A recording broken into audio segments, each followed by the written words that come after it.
नमस्कार मंडळी, स्वागत आहे तुम्हा सर्वांचं आणखी एका नव्या व्लॉग मध्ये।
मंडई आम्ही आलोय जामडूल आचऱ्याच्या जवळच आहे आणि आता मी वाडेकर काकांच्या घराच्या समोर उभे आहोत। इकडून आम्ही कांदळवन सफारीला जाणार आहोत। आम्ही पोहोचले जामडूल या बेटावर। चारही बाजूने पाण्याने वेढलेलं हे लहानसं बेट खूपच सुंदर आहे। आम्ही आज करणार आहोत कांदळवन सफारी।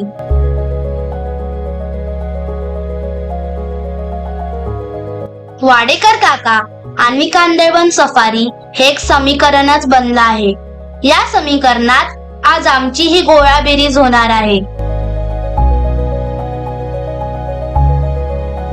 वाडेकर काकांकडून कांदळवनाची माहिती ऐकणे म्हणजे एक पर्वणी। कांदळवनाच्या माहिती बरोबर कांदळवनाचं महत्व आणि संवर्धनाची धडपड त्यांच्या बोलण्यातून दिसून येते।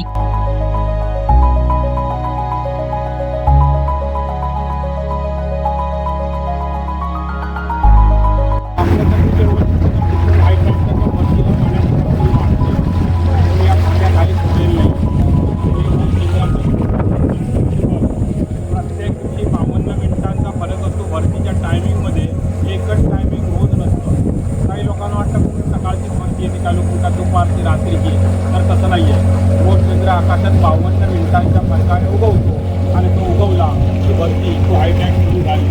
चंद्राच्या गुरुत्वाकर्षण शक्तीवर अवलंबून आहे। सगळ्यांना उठायचं, त्यालाच एक महत्त्वाचा भाग आहे।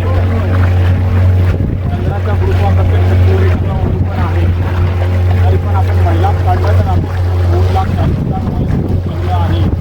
तरी पण त्याची गुरुत्वाकर्षण शक्ती एवढी जाणवते। आता आपण चांद्रांच्या चंद्रावरती उतरण्याची तयारी करतो, तो भाग वेगळा झाला। हे आचऱ्याचे कांदळवन फार प्रसिद्ध वन किंवा मेंढूचं वन हे साधारण 906 एकरमध्ये पसरलेलं आहे। म्हणजे 600 एकर हा ग्रे हेअर साधारण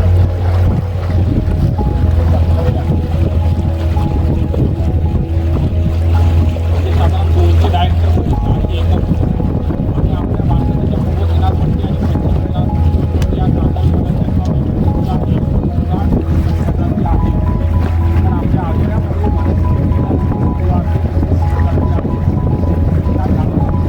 खरंच मंडई, वाडेकर काका म्हणजे कांदळवनाच्या रक्षणासाठी झटणाऱ्या शिलेदारांचे सेनापती आहेत।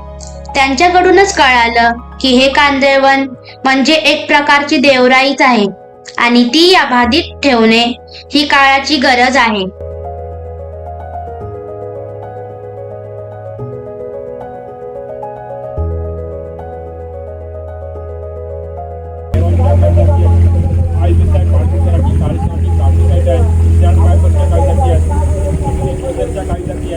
आपल्याकडे 5 जाती आणि 1 7 जाती लढलेला आहे। त्याला आपण बरीच वर्ष भारतात आणण्यासाठी प्रयत्न करतो आहे, पण अजून आणता आलेलं नाही। विजय मल्ल्या त्याला आपण व्हाईट आयबीस किंवा पांढरी शराटी म्हणतो। त्या पक्षाची काळी पोच आहे आणि त्या पक्षाचे तोंड किंवा मुखवटा ही विद्या आणि न्यायाची देवता आहे। त्या देवीच्या मागील शरीराला त्या पक्षाचं शिर आहे। जसं आपल्याकडे गणपतीच्या क्षेत्राला भक्तीचं शिर आहे तसं इथून ते डायरेक्ट वैकुंठ किंवा कैलासला निघतात। म्हटलं काय हेलिपॅड बांधला ही बारीक पानाची प्रजाती ही वेगळी आहे. याला आपण मराठीमध्ये फिवर म्हणतो. तो आहे जास्त दूध द्यायच्या. आता मोठमोठ्या तबेल्याला सुद्धा संधी दूध करतात आणि त्यांच्या उत्पादनात वाढ होते. आता जगातल्या अतिप्रदूषित 100 शहरांपैकी 39 प्रदूषित शहर आपल्या भारतात आहेत.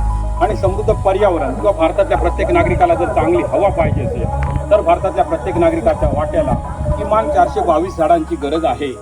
पण दुर्दैवाने मोठी तफावत आहे प्रति हेड किंवा प्रति माणशी. फक्त भारतात 24 झाडे येतात. भारतात दरवर्षी 7 अब्ज वृक्षांची तोड होते. भारतात दर दिवशी 3800 कोटी लिटर सांडपाणी नद्यामध्ये सोडले जात आहे. आणि जगात दर मिनिटाला 27 फुटबॉलच्या मैदाना एवढी जंगलं कापली जात आहेत. ती झूम नाव सू म्हणजे सूचना सारख्या सूचना आणि सून म्हणजे सू म्हणजे सूचना न म्हणजे नको नको म्हणजे सून. याचा जीवित या मृत व्यक्तीशी काही संबंध नाही. हा एक बोटीत असेपर्यंत विनोदाचा भाग म्हणून लक्षात ठेवायचा आहे. बाकी तो बोटीतून उतरण्याच्या आधी विसरून सुद्धा जायचा आहे. वाडेकर काकांचं उत्तम वक्तृत्व आणि विषयाचा गाढा अभ्यास समजून येतोच. शिवाय त्यांचा मिश्किल स्वभाव त्यांच्या व्यक्तिमत्वाला बहुआयामी बनवत होता. ही कांदळवन सफारी म्हणजे आमच्या कोकण सफारीचा सार्थक आहे. मंडई, कांदळवन सफारी नंतर आम्ही कायाकिंगचा थरार अनुभवण्यासाठी सज्ज झालो. दादाने सुरुवातीला वल्ला कसा मारायचा याबाबत मार्गदर्शन केले.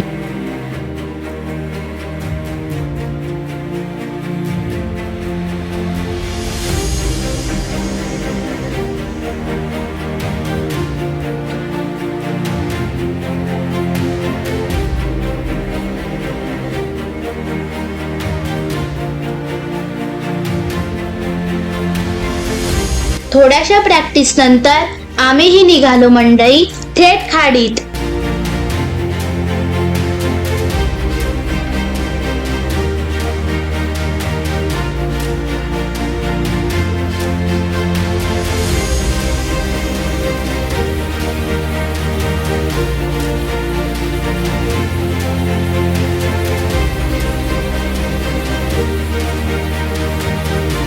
कायाकिंगचा अनुभव खूपच रोमांचकारी होता. खूप मज्जा आली. वल्ला मारत मारत आम्ही शिरलो थेट कांदळवनाच्या पोटात. अरुंद जागेतून जाताना आमची थोडी तारांबळ उडाली, पण हे क्षण खरंच खूप अविस्मरणीय होते.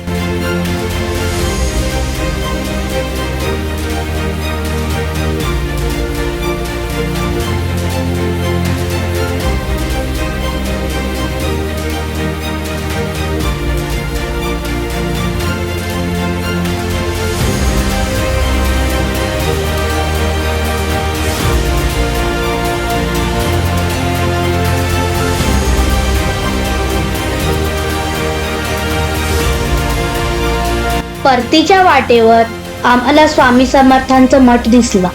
स्वामींचं दर्शन घेऊन आम्ही मार्गस्थ झालो.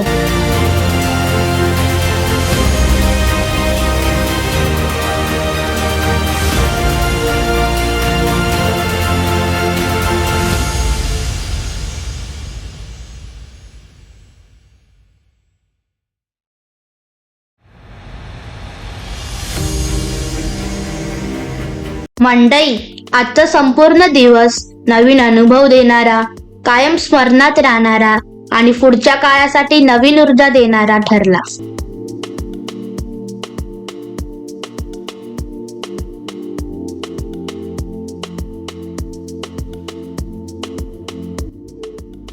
तुम्हाला आजचा प्रवास कसा वाटला नक्की कॉमेंट करून सांगा. ब्लॉग आवडला असेल तर शेअर करायला विसरू नका. भेटूया नव्या ब्लॉग मध्ये.